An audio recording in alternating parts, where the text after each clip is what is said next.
नमस्कार। आप सभी का स्वागत है। आज हम कृष्णमूर्ति की शिक्षा पर बात करेंगे। पहले मैं उनके कुछ शब्दों को अंग्रेजी में पढ़ूंगा, फिर हिंदी अनुवाद, फिर हम उसको गहराई से समझने का प्रयास करेंगे। कृष्णमूर्ति कहते हैं, the world doesn't want you to think, it doesn't want you to be free to find out, because then you would be a dangerous citizen. You would not fit into the stabilized pattern. क्या कहना चाह रहे हैं वे? कि दुनिया नहीं चाहती कि आप सोचें, ये नहीं चाहती कि आप खोज करने के लिए स्वतंत्र हों, क्योंकि तब आप एक खतरनाक नागरिक होंगे। आप स्थापित पैटर्न में फिट नहीं होंगे। एक स्वतंत्र इंसान कभी भी यह महसूस नहीं कर सकता कि वह किसी विशेष देश, वर्ग या सोच के प्रकार से संबंधित है। स्वतंत्रता का मतलब हर स्तर पर स्वतंत्रता है।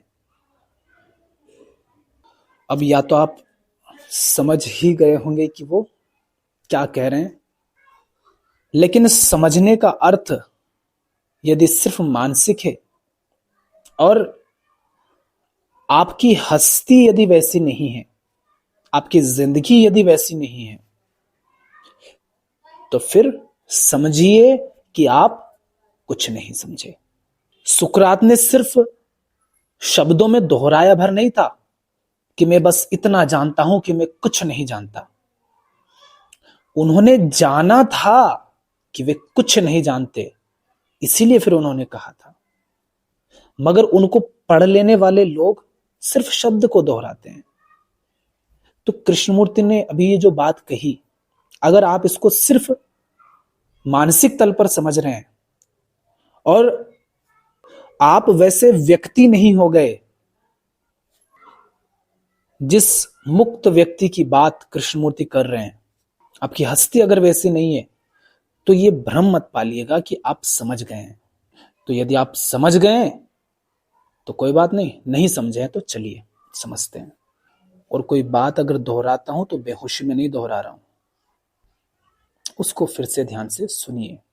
तो वे कह रहे हैं कि the world doesn't want you to think, it doesn't want you to be free to find out, because then you would be a dangerous citizen, you would not fit into the stabilized pattern।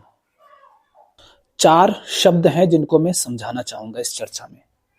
World, you, जो इस वाक्य में जो उन्होंने कहा है, उस वाक्य में जो 4 शब्द आ रहे हैं, वर्ल्ड, उससे क्या उनका अर्थ है, यू से उनका क्या अर्थ है, थिंक से क्या अर्थ है, और पैटर्न, व्यवस्था से उनका क्या अर्थ है। तो उदाहरण के लिए समझिए, जैसे आपका घर है और घर से कोई आपका ऑफिस या आपका विद्यालय कुछ ऐसा है, ठीक। तो जिस रास्ते से विद्यालय या ऑफिस जाते हो, उसी रास्ते से वापस घर आ जाते हो। तो घर से विद्यालय और विद्यालय से घर आना जाना जो होता है, उसी रास्ते से होता है।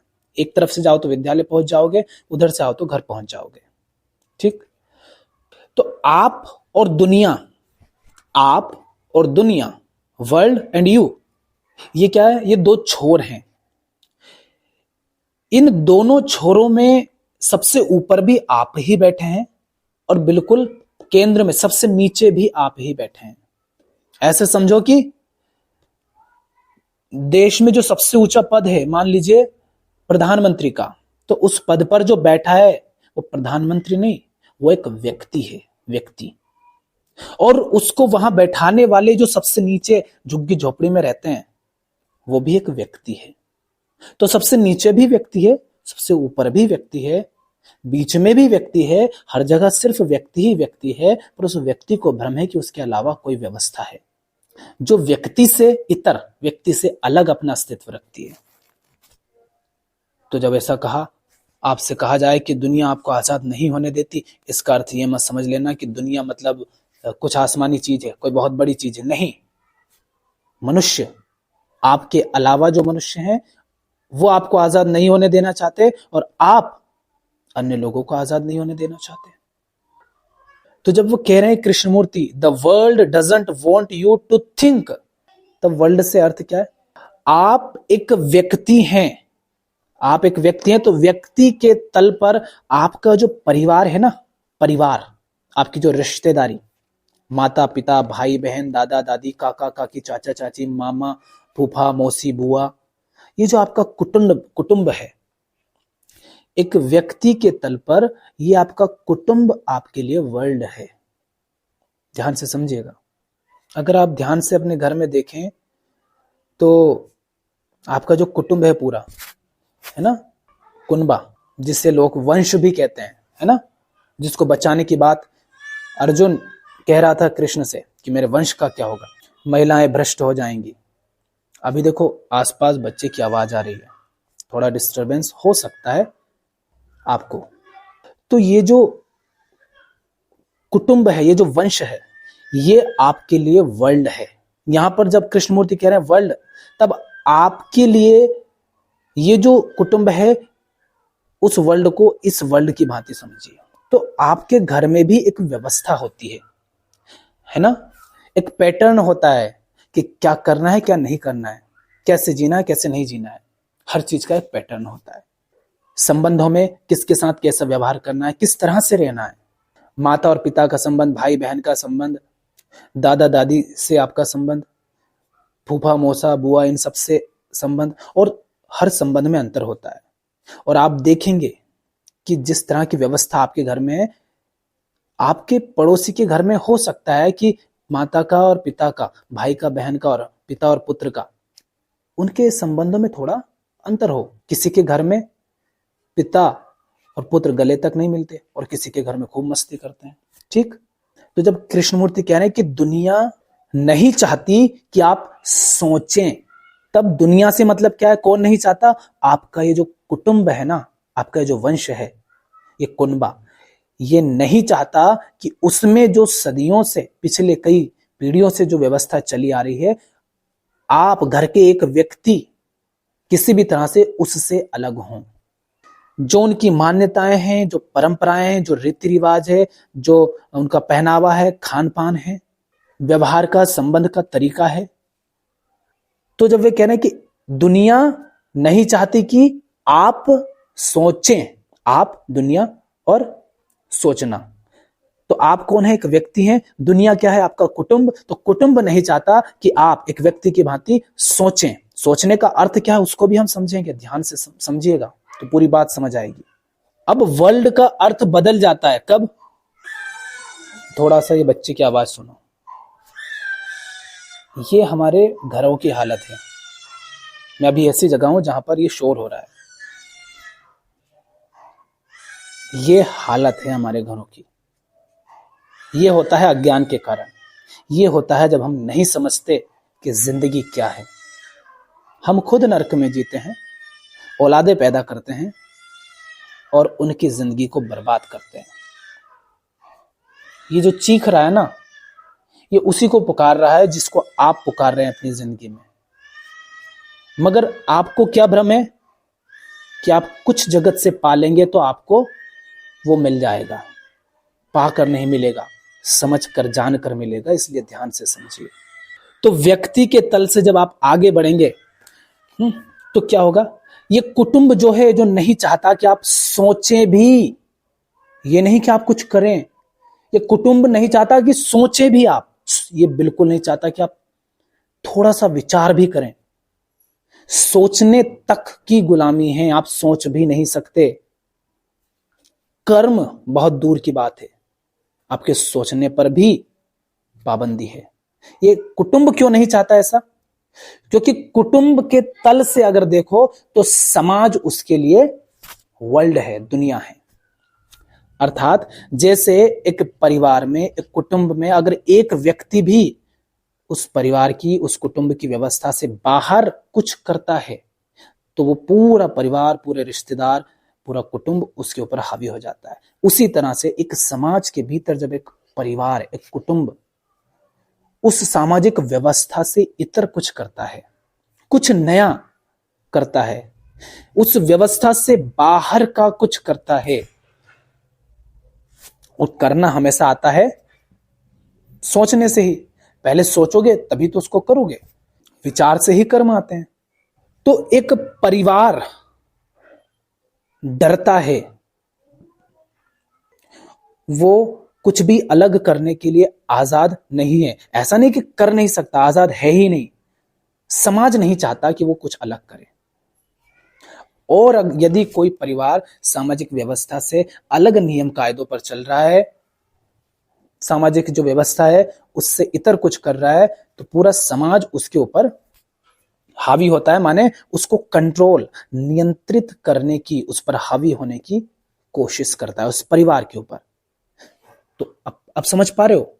यदि आप मुझे अभी सुन रहे हैं, ठीक, यहां से आपको मेरी कोई बात समझ आती है, या आप कृष्णमूर्ति को पढ़ते हैं, कृष्ण को पढ़ते हैं, बुद्ध महावीर को पढ़ते हैं, कबीर को पढ़ते हैं, किसी को भी पढ़ते सुनते हैं, कोई बात आपको समझ आती है, आपको दिखता है गलत है, आप उसको बदलना चाहते हैं, पर आपका परिवार ही आपको वहां से आगे नहीं बढ़ने देता। सबसे पहले आपका जो परिवार है वही आपके पैर की बेड़ी बन जाता है। वो क्यों बन जाता है ये समझ रहे हो? वो इसलिए नहीं बनता है कि वो आपकी बेड़ी बनना चाहता है, वो भी इसलिए बनता है क्योंकि उसने अगर आपको नहीं रोका तो क्या होगा? आपके घर के नियम कायदे बदल जाएंगे, और घर के नियम कायदे बदले तो समाज उनसे सवाल करेगा, उनके ऊपर चढ़ने की कोशिश करेगा। तो वो समाज से डरते हैं।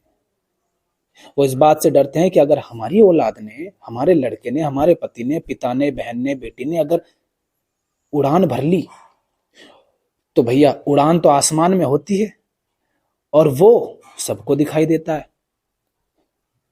तो अड़ोसी, पड़ोसी, रिश्तेदार, समाज, मोहल्ले के लोग सब पूछेंगे हुआ क्या, ये क्या कर रहे हो भाई? अच्छा, तुम्हारे लड़के की शादी क्यों नहीं हुई अभी तक? अरे ये 30 साल का हो गया। अरे बेटी क्या तुम्हारी झंड है क्या? औलाद क्यों नहीं हो रही?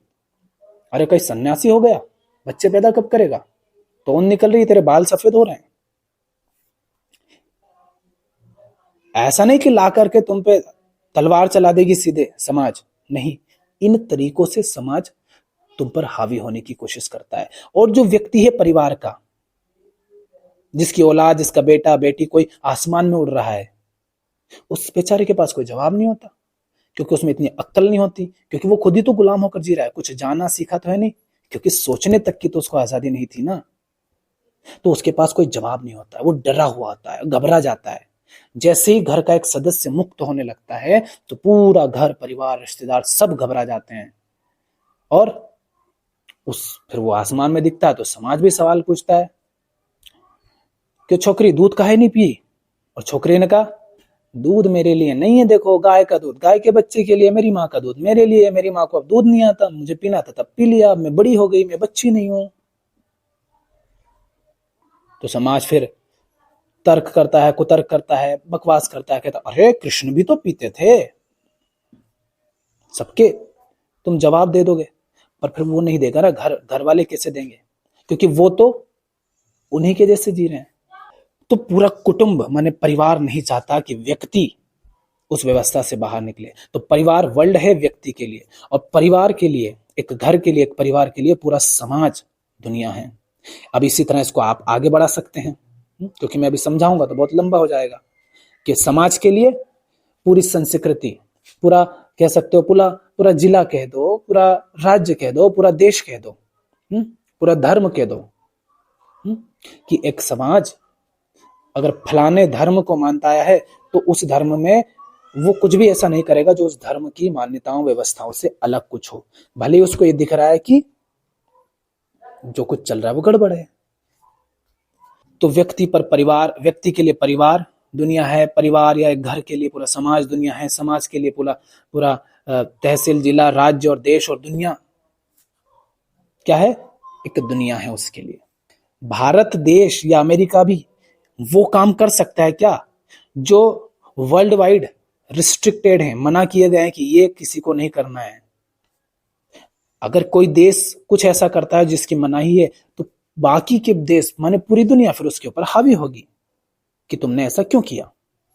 ठीक, तो जब कृष्ण मूर्ति कह रहे हैं कि the world doesn't want you to think, दुनिया नहीं चाहती कि तुम सोचो तक, सोचो भी, ये भी नहीं चाहती। तो एक दुनिया तो ये हुई, एक दुनिया भीतरी है, कौन सी?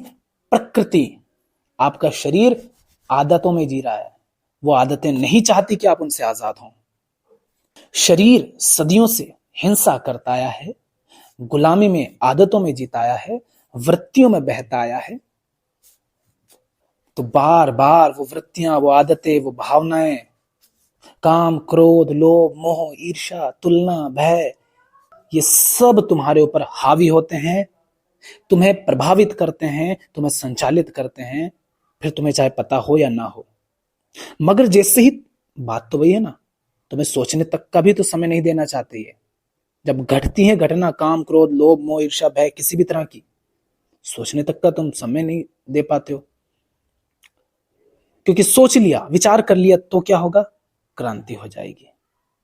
अगर देख लिया तो, गुलामी को अगर देख लिया तो क्रांति हो जाएगी।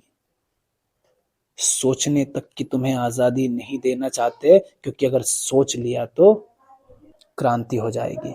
तो परिवार, समाज, देश, राज्य, संस्कृति, संप्रदाय और प्रकृति, कोई भी नहीं चाहता है कि आप आजाद हों। तो वर्ल्ड का अर्थ क्या हुआ फिर? कि वर्ल्ड नहीं चाहता कि आप सोचे भी। वर्ल्ड माने पहले से स्थापित व्यवस्था, पहले से स्थापित एक पैटर्न है, वो पैटर्न नहीं चाहता कि आप सोचे भी। और आप माने कौन? आप एक व्यक्ति हो सकते हैं, एक परिवार हो सकते हैं, एक लिंग के व्यक्ति हो सकते हैं, एक रंग के व्यक्ति हो सकते हैं, कोई भी हो सकते हैं। यदि आप ये देख रहे हैं कि आपके साथ कुछ गलत हो रहा है और आप उसमें बेहतरी करना चाहते हैं, तो बाकी जो अन्य व्यवस्था है, जो पहले से स्थापित है, वो नहीं चाहेगी कि आप कुछ भी करें। पर आपको तो रिस्ट्रिक्ट कर दिया गया है, रोक दिया गया है सोचने तक। इसका मतलब क्या है? सोचने पर मनाही, मतलब एक व्यवस्था है, वो चाहती है कि आप सोचें भी नहीं। अर्थात वो चाहती है कि जो व्यवस्था चली आ रही है ना, जो व्यवस्था बनी आ रही है, उसको फॉलो करो। आज आप किसी भी गुरु, बाबा, पादरी, मौलवी, जो कुछ भी हुआ करते हैं, प्रीस्ट वगैरह, जो ज्ञान बांटते हैं, कथा और जो कुछ भी किस्से कहानियां सुनाते हैं कि एक समय ऐसा हुआ था, एक समय वैसा हुआ था, ये क्या कह रहे हैं? ऐसा हुआ था तो इसको मान लो, उन्होंने ऐसा किया था तो तुम भी मान लो। ये सब आपको क्या सिखा रहे हैं? बस मान लो कि ऐसा है, फलानी किताब में लिखा है इसलिए मान लो, फलाने व्यक्ति हुआ था, कभी कोई काल्पनिक हो चाहे कैसा भी, पर उसने कहा था इसलिए मान लो। मैं भी आपसे ये नहीं कह रहा हूं कि इस बात को मान लो। मैंने क्या कहा शुरू में आपसे? अगर आप सिर्फ मानसिक तल पर इस बात को सुन रहे हैं, मान रहे हैं, तो उसका कोई अर्थ नहीं। इसको जानो और जियो। अगर सचमुच समझा है और ये उचित है तो आपकी हस्ती बन जाता है, और यदि हस्ती नहीं बना तो आपने उसको समझा ही नहीं। तो व्यवस्था नहीं चाहती कि आप कुछ भी सोचे, वो चाहती है कि जो व्यवस्था चली आ रही है बस आप उसको मान लो और उसको फॉलो करते जाएं, उसका अनुसरण करते जाएं। क्यों नहीं चाहती कि आप सोचे? क्योंकि सोचने का अर्थ क्या है? आप अगर सोच रहे हैं तो इसका अर्थ है कि आप असंतुष्ट हैं। आप तभी सोचते हैं जब आप बेचैन होते हैं, जब आपको असंतुष्टि का अनुभव होता है, जब किसी तरह का दुख होता है, पीड़ा होती है, तब आप सोचते हैं। तो यदि किसी व्यवस्था में आप हैं और उसमें आपको आप सोचने की कोशिश कर रहे हैं, इसका अर्थ है आप उस व्यवस्था के प्रति असंतुष्ट हैं, असंतुष्टि जता रहे हैं। और असंतुष्टि जतलाने का अर्थ क्या है? व्यवस्था आपसे कह रही है मान लो, व्यवस्था आपसे कह रही है कि वैसे ही चलो जैसे आज तक चलता रहे, अनुसरण करो, और असंतुष्टि हो रही है, आप सोच रहे हैं। इसका अर्थ क्या है? सवाल। आप सवाल कर रहे हैं। सोचने का अर्थ है सवाल। व्यवस्था आपको स्वीकार नहीं है, आप उससे संतुष्ट नहीं है, आप सवाल कर रहे हैं कि ऐसा क्यों? मैं क्यों किसी पीले कपड़े वाले को देखते ही उसके चरणों में झुक जाऊं? किसने कह दिया कि किसी ने पीले, सफेद, केसरी, किसी खास रंग के कपड़े पहन लिए हैं, उसके पीछे 4-5 लोग चल दिए हैं, उसने बड़ी बड़ी जटा कर ली हो, दाढ़ी बढ़ा ली हो, कोई रंग पोत लिया हो, हल्दी पोत ली हो, तिलक लगा लिया हो, तो ये इस बात का प्रमाण कहां है कि वो व्यक्ति सचमुच सही है, इस लायक है कि उसके सामने झुका जाए, इस लायक है कि उससे शिक्षा ली जाए, इस लायक है कि उसको मैं सुनूं। क्यों मैं उसको देखते ही उसके सामने झुक जाऊं? क्योंकि ऐसे तो कोई भी बन सकता है ना। एक बहरूपिया, एक चोर, लुटेला, हिंसक, हत्यारा, बलात्कारी, भ्रष्टाचारी, कोई भी ऐसा रूप ग्रहण कर सकता है। पहनावे में क्या है? पर गुरुजी, बाबा जी, जो भी कोई है, वो आपको क्या सिखाएंगे? अरे इनका सम्मान करना चाहिए। किस आधार पर? देखो ये रोज सुबह इतने बजे जग जाते हैं, तो इसमें क्या सम्मान? जग कर करते क्या है ये भी तो बताओ। अरे जग कर वो माला फेरते, तो माला फेर करके क्या करना है? अरे व्यायाम करते हैं, तो क्या करूं? शरीर मजबूत होता है, तो उसका क्या करूं? अरे फिर से खाना खाओ, फिर उसको पचाओ, फिर व्यायाम करो, फिर जगो, फिर नहाओ धो, फिर आरती उतारो। अरे इन सबको करके करूं क्या? गाड़ी को धो लिया, तैयार कर लिया, सर्विसिंग करवा ली, पेट्रोल डलवा लिया, सब कर लिया, अब इस गाड़ी से पहुंचू कहां ये तो बताओ। पर इन सबके दौरान दुख लगातार बना हुआ है, और तुम मुझसे कह रहे हो ये करो, वो करो, ऐसा करो, वैसा करो, ये मत करो, फलानी परंपरा मान्यता का पालन करो। कोई कह रहा उसके चरण छुओ, अपने से बड़ों का सम्मान करो। अरे मुझसे बड़ा जो है वो मूर्ख है, उसकी जिंदगी बर्बाद है। उम्र में तो मुझसे बड़ा वो नशेड़ी भी है, उम्र में तो मुझसे बड़ा वो हत्यारा भी है, बलात्कारी भी है, वो पागल भी मुझसे बड़ा है। किस आधार पर तुम मुझसे कह रहे हो कि जो मुझसे बड़ा है उम्र में, शारीरिक रूप से, मैं उसके सामने झुक जाऊं, उसका सम्मान करूं? क्यों करूं? तुमने तो एक रट लगा ली, बड़ों का सम्मान करना चाहिए। अरे कथा सुनो, कथा से ज्ञान मिलेगा, अपने बच्चों को कथा में लाओ, प्रवचन में लाओ, हमारे भाषण सुनाओ, हमारी पुस्तक पढ़वाओ, तो तुम्हारे बच्चे फिर माता पिता का सम्मान करेंगे। और माता पिता दो कौड़ी के हों तो?